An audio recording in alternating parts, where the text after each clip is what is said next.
Welcome to movie brand. മലയാളികളുടെ എക്കാലത്തെയും പ്രിയപ്പെട്ട നടിയാണ് മഞ്ജു വാര്യർ. ഏത് തരം കഥാപാത്രങ്ങളും തന്നിൽ ഭദ്രമാണെന്ന് തെളിയിച്ച മഞ്ജു മലയാളികളുടെ സ്വന്തം ലേഡി സൂപ്പർ സ്റ്റാർ ആണ്. മഞ്ജുവിന്റെ അഭിനയത്തിന് മുന്നിൽ അമ്പരന്ന് നിന്ന് പോയതിനെ കുറിച്ച് സംവിധായകരെല്ലാം തുറന്നു പറഞ്ഞിട്ടുമുണ്ട്. സിനിമയിൽ തിളങ്ങി നിൽക്കവെയാണ് താരം വിവാഹിതയാകുന്നത്. അതോടെ അഭിനയത്തിൽ നിന്നും പിന്മാറിയ താരം 15 വർഷങ്ങൾക്ക് ശേഷമാണ് അഭിനയത്തിലേക്ക് തിരിച്ചെത്തുന്നത്. രണ്ടാം വരവിലും നായികയായി തിളങ്ങിയ മഞ്ജു വ്യത്യസ്തമാർന്ന നിരവധി കഥാപാത്രങ്ങൾ പ്രേക്ഷകർക്കായി സമ്മാനിച്ചു കഴിഞ്ഞു. ഇപ്പോൾ വളരെ സ്റ്റൈലിഷായി ചെറുപ്പമായ മഞ്ജുവിനെയാണ് പ്രേക്ഷകർ കാണുന്നത്. ഏവർക്കും മഞ്ജു ഒരു പ്രചോദനമാണെന്നാണ് ആരാധകർ പറയുന്നത്.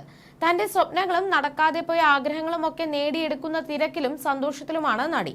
ഇപ്പോഴിതാ തമിഴ് സിനിമകളുടെ തിരക്ക് മൂലം ഒഴിവാക്കേണ്ടി വന്ന മലയാളം സിനിമകളെ കുറിച്ച് പറയുകയാണ് മഞ്ജു വാര്യർ. നേരെ എന്ന സിനിമ, L360 എന്ന് താൽക്കാലികമായി പേരിട്ടിരിക്കുന്ന തരുൺ മൂർത്തി, മോഹൻലാൽ കൂട്ടുകെട്ടിൽ ഒരുങ്ങുന്ന സിനിമ എന്നിവയൊക്കെ തനിക്ക് വിഷമത്തോടെ വേണ്ടെന്ന് വെക്കേണ്ടി വന്നതാണ്. നേരത്തെ തമിഴ് സിനിമകൾക്ക് വേണ്ടി ഡേറ്റ് കൊടുത്തു പോയിരുന്നു. വളരെ നല്ല തമിഴ് സിനിമകൾ 3 തുടരെ വന്നു. അതിന്റെ കൂട്ടത്തിൽ എമ്പുരാൻ മാത്രമാണ് മലയാളത്തിൽ ചെയ്യാൻ സമയം കിട്ടിയത് എന്നുമാണ് മഞ്ജു വാര്യർ പറയുന്നത്. തമിഴ്നാട്ടിലായിരുന്നു കുട്ടിക്കാലം. ഈ ഓർമ്മകൾ ഇപ്പോഴും എന്നിലുണ്ട്. കുട്ടിക്കാലത്തെ നൊസ്റ്റാൾജിയ ശക്തമായതിനായിരിക്കണം തമിഴ് സംസാരിക്കുന്നത് എവിടെയെങ്കിലും കേട്ടാൽ ഞാൻ ചെവി കൂർപ്പിക്കും. അസുരൻ ഷൂട്ട് ചെയ്ത് കോവിൽപ്പെട്ടി എന്ന് പറയുന്ന സ്ഥലത്താണ്. ഞാൻ പണ്ട് താമസിച്ച നാഗർകോവിലിന്റെ അന്തരീക്ഷമാണ് ഇവിടെ. അത് ഞാൻ നന്നായി ആസ്വദിച്ചു. പൂർണ്ണമായും തമിഴ് സംസാരിക്കുന്ന സെറ്റിൽ പോകുമ്പോൾ തീർച്ചയായും കുട്ടിക്കാലത്തേക്കുള്ള തിരിച്ച് പോക്കുണ്ട്. നാഗർകോവിലിൽ പോകുമ്പോൾ ഞങ്ങൾ പണ്ട് താമസിച്ച വാടക വീടുകളുടെ മുന്നിൽ വെറുതെയെങ്കിലും പോയി 2 മിനിറ്റ് നിൽക്കാറുണ്ട്.